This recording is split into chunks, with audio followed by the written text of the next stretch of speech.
जी जनाब, बहुत शुक्रिया। और आप देख रहे थे कि this was the latest from what is happening in Balochistan. इस पे तबसरा भी हो रहा था कि पॉलिटिकल और इकोनॉमिक एक गैप है जिसको मीट करना बहुत जरूरी है। पैनल में अब हमें ज्वाइन कर रहे हैं जावेद बिलवानी साहब और जफर मोती, दोनों prominent members of the Karachi and Pakistan business community. बहुत बहुत शुक्रिया आप दोनों की मौजूदगी का।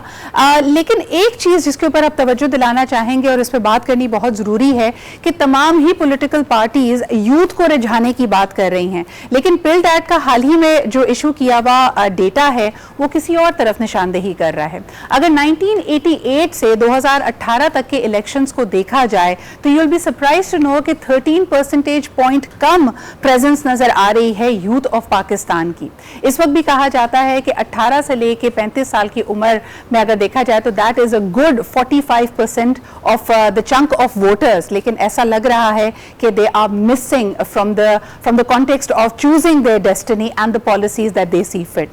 इसके बरक्स अगर हम साउथ एशिया की बात करते हैं जहां पे जबरदस्त यूथफुल पॉपुलेशन है, एक बल्ज है, इंडिया से ही अगर इसको कंपेयर किया जाए तो साल 2014 में देखते हैं कि ये नंबर टोटल वोटर्स का सरपास कर गया है जब इसमें यूथफुल वोटर को देखा जाता है। 69% वोटर आउटपुट रहा है और पाकिस्तान के लिए बहुत तशवीशनाक बात है कि यूथफुल पॉपुलेशन होने के बावजूद वो एक तरह से अपने आप को कतई ताल्लुक करती हुई नजर आ रही है पूरे सियासी गेम से।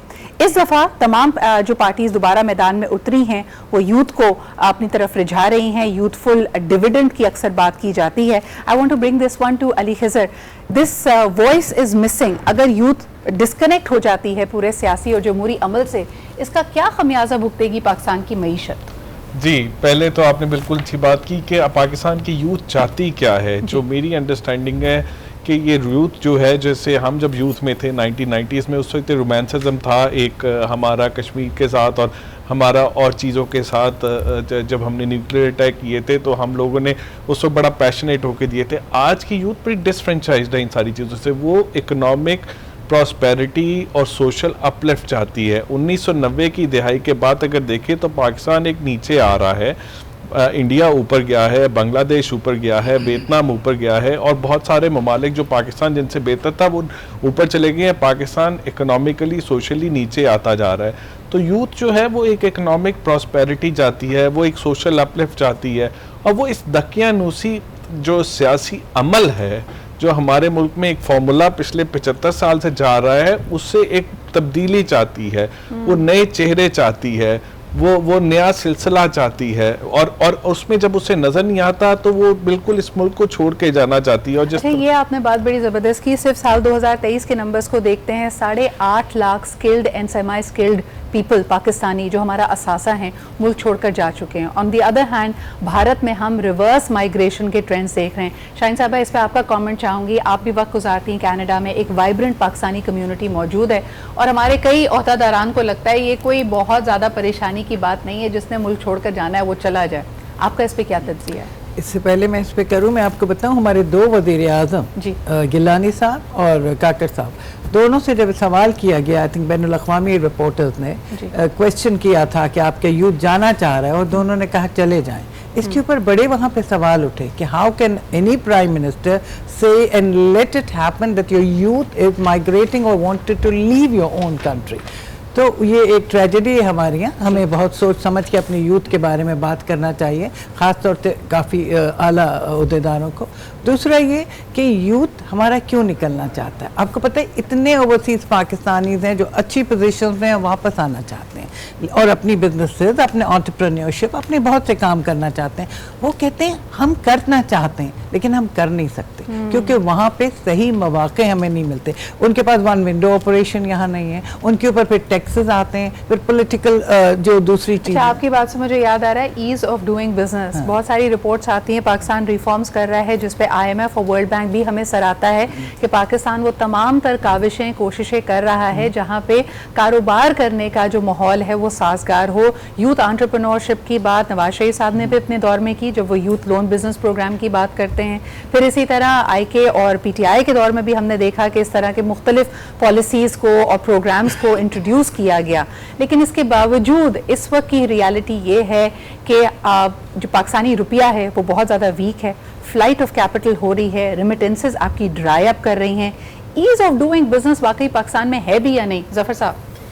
बिल्कुल नहीं है जी। अभी एक टीम आई थी, मेयर उसके साथ था न्यूयॉर्क का, 20 टॉप लेवल के डॉक्टर्स आए थे और एक फार्मास्यूटिकल कंपनी ने उनको स्पॉन्सर किया था और वो पिलर टू पोस्ट भाग रहे थे सिंध में कि हमें कोई जगह दे दीजिए, हम बड़ी हॉस्पिटल लगाना चाह रहे हैं फ्री।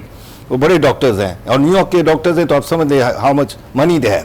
दूसरा ये कि ईज ऑफ बिजनेस नहीं है, और जो 8.5 लाख आदमी बच्चे जा रहे हैं वो इधर से डिसइल्यूजन हो गए हैं, ना उनको जॉब मिल रही है, ना उनको नॉरिशमेंट मिल रही है, ना उनको अच्छी एजुकेशन मिल रही है।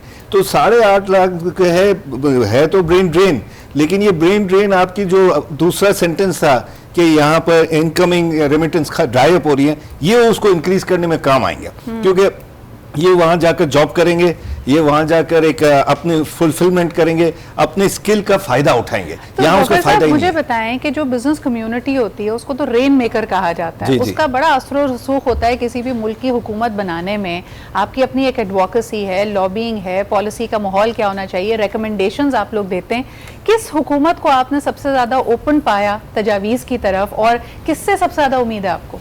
मैंने खुद पर्सनली मुशर्रफ के रिजीम को बहुत ओपन पाया। We have to be clear now, और ये हमारे इन्फ्लुएंस ही हैं कि आज आपके पास 2 बिजनेस के कम्युनिटीज के लोग आप चैनलों पर लेकर आ रहे हैं। दूसरा, इस इलेक्शन से हमें है कि अब कोई मिस एडवेंचर ना हो पाकिस्तान में। हमारे पास बिल्कुल 0.0% चांस है मिस एडवेंचर की। कोई किस आकर कि हम IMF से जीत करके बोलेंगे कि छड़ मेरी वीडी ना मरोड़ के स्टाइल करेंगे, ये नहीं हो सकेगा, ये हम नहीं कर सकते, ये अफोर्ड ही नहीं कर सकते। वो एक डोनर है, आपको बैंक्रप्सी से बचाया है उसने, और वो उस डोनर से आप ऐसे बात कर रहे हो कि भाई जैसे आप एक को डांट रहे हो। ये नहीं, ये देश में लेकिन हाँ जी, जो आप पिछला कमेंट कर रहे थे, मैं छड़ मेरी वीडी नहीं उससे पहले वाला कि बाहर जाएंगे, पता नहीं क्यों madam, I will differ with apology, पता नहीं क्यों हमारे मुल्क में इस चीज को अब आके नेगेटिव पेट किया जा रहा है कि जी बाहर जाना जैसे कोई जुर्म है। इस वक्त अमेरिका की वाइस प्रेसिडेंट कमाला हैरिस कौन है?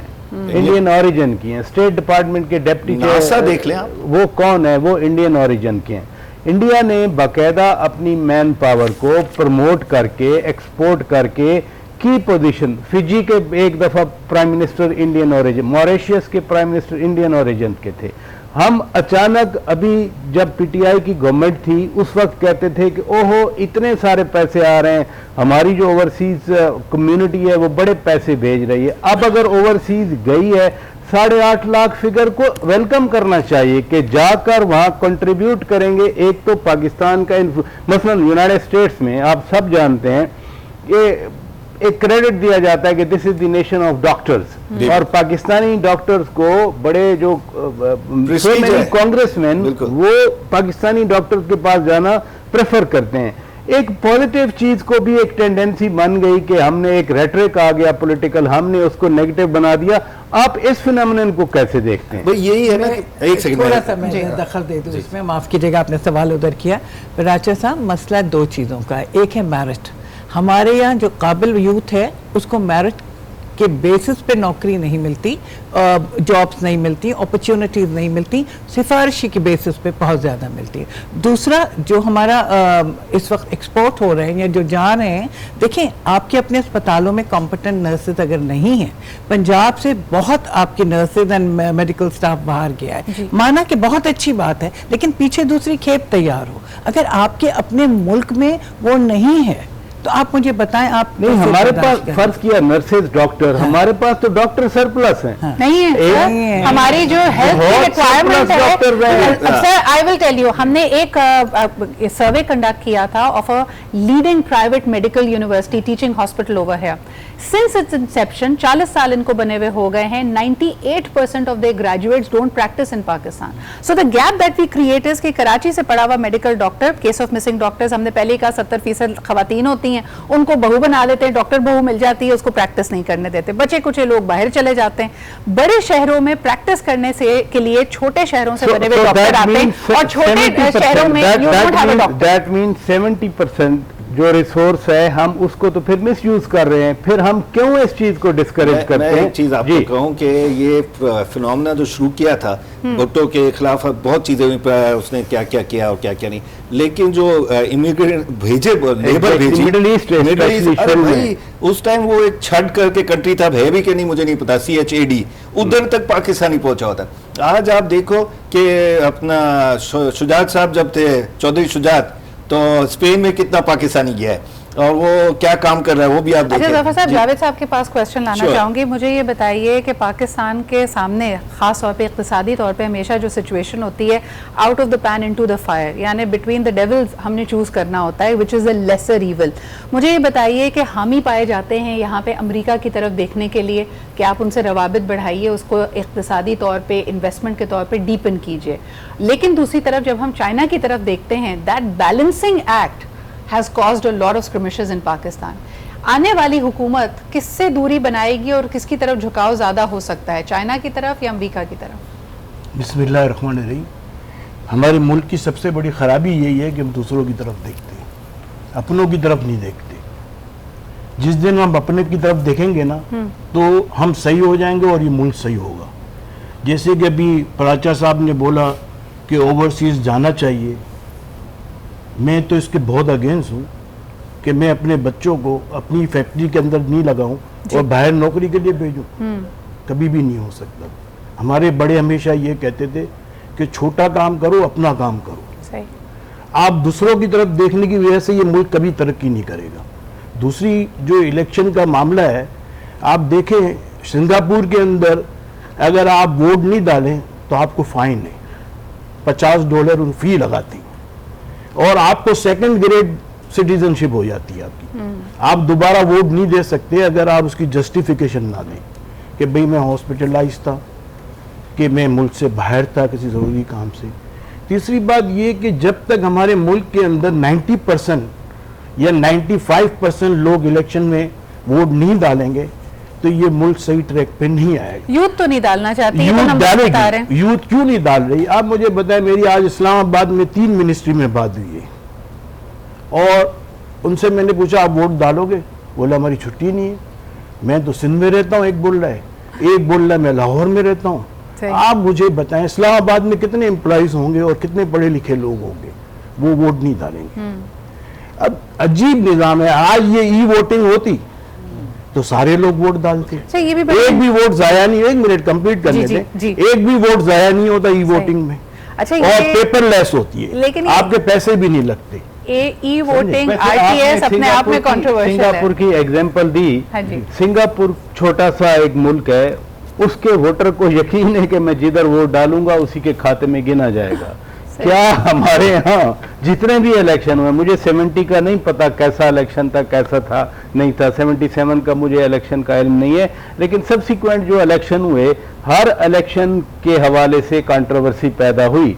जब हम सिटीजन पे डालते हैं कि शहरी आए वोट डालें, उन पे जुर्माना हो जाएगा, लेकिन दूसरी तरफ जब शहरी पूछता है कि मैं तो कल उधर जाके वोट दे के आया था, मेरी तो मेजॉरिटी उधर बन रही थी। 90 का election supreme court of Pakistan ने कहा कि ये रिग्ड है और उनको उनके बाकायदा नाम आए जिन्होंने वो रिगिंग इंजीनियर की थी।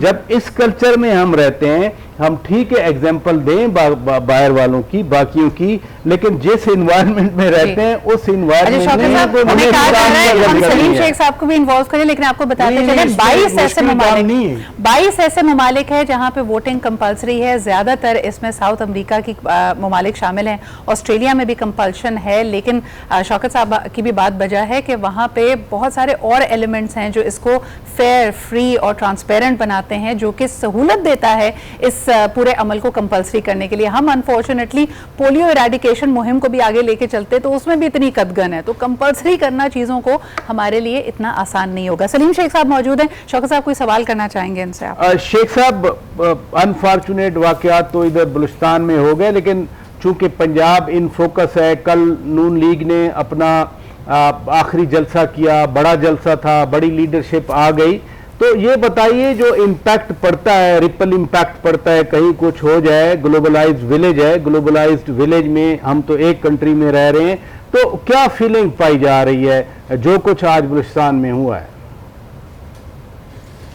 देखिए, अभी ये थोड़ी देर कबल की बात है, लेकिन जब भी किसी भी जगह पर यानी पूरे मुल्क में कहीं कोई ऐसा कोई धमाका या लॉ एनफोर्समेंट की सूरत हाल होती है तो इसका इम्पेक्ट ज़रूर होता है। लेकिन क्योंकि हम माजी से ये देखते आए हैं कि जब भी कोई वाक़या होता है उसके चंद घंटों बाद या एक दिन बाद जो है वो नॉर्मलाइजेशन की तरफ हमारा मुल्क जो है वो आना शुरू हो जाता है। गो के अब ये काफ़ी देर बाद इस किस्म के धमाके हुए हैं। माजी में तो बहुत ज़्यादा तवातर से धमाके होते थे और फिर लाइफ जो है वो उसी तरह जो है वो अपनी नॉर्मल रूटीन में आ जाती थी। और शेख साहब, जिस वजह से मैं क्वेश्चन पूछना चाह रहा था, यानी आप समझ रहे हैं कि कोई ऐसा पैनिक नहीं हुआ, कोई ऐसा खौफ नहीं हुआ। कल जो वोटिंग प्रोसेस होगा, लोग जाएंगे, वोट डालेंगे, बड़ा क्वेश्चन किया जाता है और हम अभी स्टूडियो में भी डिस्कस कर रहे थे कि कितना परसेंट वोट आएंगे, कितने परसेंट वोट निकलेंगे। नौजवान इस 18 से 35 की एज के इस इलेक्शन में 4 करोड़ 70 लाख नौजवान है। आप क्या देख रहे हैं वहां लाहौर में, खास तौर पर पंजाब में, कि ये जो पॉपुलेशन है ये कितने परसेंट तक निकल सकती है? एक्साइटमेंट है या बस कंफ्यूजन है? वहां पर एक तरह का पेसिमिज्म नजर आ रहा है।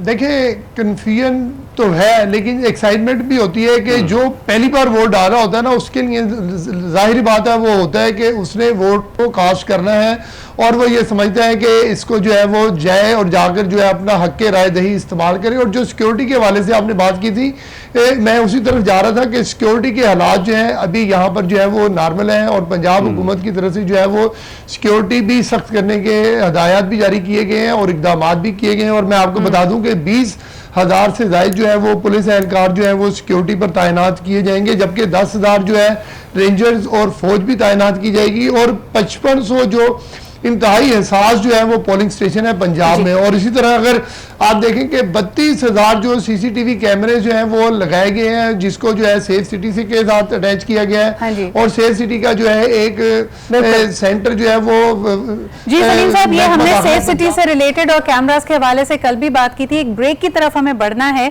लेकिन एक अहम बात जो इस पूरे सेगमेंट में एस्टैब्लिश होती है कि आने वाली हुकूमत के लिए पाकिस्तान की मईशत और इक़्तिसादियात को संभालना सबसे बड़ा चैलेंज होगा। और एक तरफ जब हम देखते हैं कि PMLN फेवरेट समझी जाती है बिजनेस कम्युनिटी की, तो अहम सवाल ये भी है जो हमने शुरू में थोड़ी सी बात की, चाइना वर्सेस अमेरिका की। How much debt is too much debt? क्योंकि जो भी आएगा उसको शायद कर्जे की तरफ, IMF की तरफ और दूसरे तरीकों से रेवेन्यू इनिशिएट करना पड़ेगा। लेकिन ये सवाल हम करेंगे एक छोटे से ब्रेक के बाद।